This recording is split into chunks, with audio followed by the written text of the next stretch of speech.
Hi hello welcome to sauce TV. నేను మీ సుప్రియ. కోడూరుపాడు పసుపుమయమైంది. నాయకులు కార్యకర్తలతో కిక్కిరిసిపోయింది.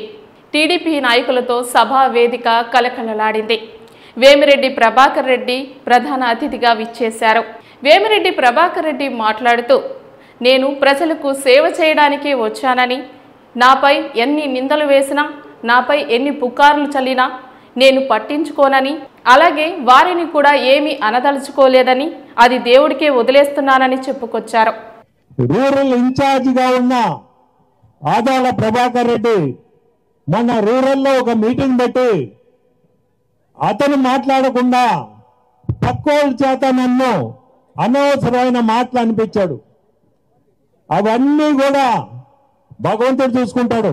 దానికి సమాధానం ఉండదు. దానికి నేను ఒక్క మాట కూడా మాట్లాడను.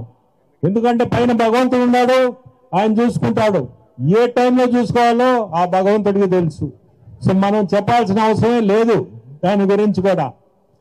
మనసు నచ్చి ఏదో మనసు గాయపడి అక్కడ ఈ పార్టీలో చేరా నేను ఈ మధ్య. సో మనం అందరం కూడా చంద్రబాబు నాయుడు గారిని ముఖ్యమంత్రి చేసే కార్యక్రమంలో మన అందరం ఉన్నాం. ఈ సందర్భంలో వేమిరెడ్డి ప్రభాకర్ రెడ్డి మాట్లాడుతూ, కోటంరెడ్డి శ్రీధర్ రెడ్డిని గెలిపించుకోవాలన్నారు. ప్రజల్లో మెలిగిపోయి ప్రజలతోనే కలిసి ప్రజలకు సేవ చేసే శ్రీధర్ రెడ్డి లాంటి గొప్ప నేతను గెలిపించుకున్నట్లయితే మరిన్ని సేవలు మనకి అందుతాయని వేమిరెడ్డి ప్రభాకర్ రెడ్డి చెప్పుకొచ్చారు. శ్రీధర్కి ఓటేసి శాసనసభను పంపించి మనందరం చంద్రబాబు నాయుడిని ముందు ఆ కుర్చీలో కూర్చోబెట్టాల. తర్వాత నాది నెక్స్ట్. నేను మీ ఎంపీగా పోటీ చేస్తున్నాను.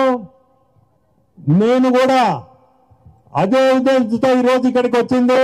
మీ అందరూ కూడా నాకు ఓటేసి నన్ను గెలిపిస్తారని, మీ అందరూ ఆశీస్సులు ఉంటాయని కూడా కోరుకుంటున్నాను. ఇటువంటి మనిషి మీకు ఉండడం శాసనసభ్యుడిగా మీ అందరి అదృష్టం. అతన్ని తప్పకుండా మీరు గెలిపించుకోండి. ఎందుకంటే మీకు పనులు కావాలన్నా ఆయన చెప్పినట్టు నేరుగా అతని ఆఫీసులోకి మీరు పోయి ఎటువంటి కోరికలున్నా అతనితో మీరు మాట్లాడే స్వతంత్రం కూడా ఉంటుంది మీకు. సో మీ అందరూ కూడా మనసులో అది గుర్తు పెట్టుకొని, అదేం హైదరాబాద్లో ఉండేయని కాదు, నెల్లూరులో ఉండేయనే. ఇక్కడి నుంచి మీకు 10 కిలోమీటర్ల దూరమే. ఎప్పుడు మీరు పిలిచినా వచ్చే వ్యక్తి. సో మీరందరూ కూడా గుర్తుపెట్టుకొని, మళ్ళీ కూడా చెప్తున్నా, ఖచ్చితంగా శ్రీధర్ని శాసనసభ్యుడిగా గెలిపించాలా ఓటేసి.